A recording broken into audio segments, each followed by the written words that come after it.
Nechtěla jsem, abyste na to přišli takhle. Ano, mám hemeroidy.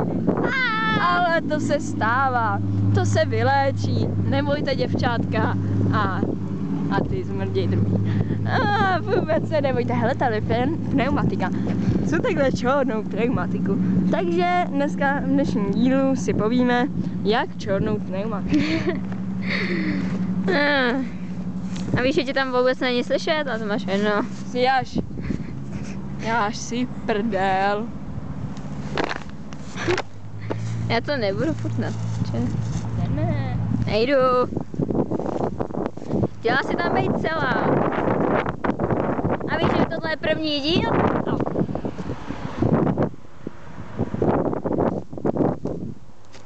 Tak, tady máme pneumatiku. No, vidím. Pro postižence toto je pneumatika. Nadává se na auta. Teď mluvíš jako je sestra.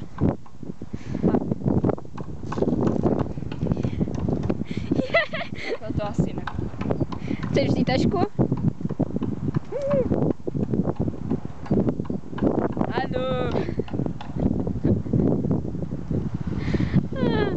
Dobrý.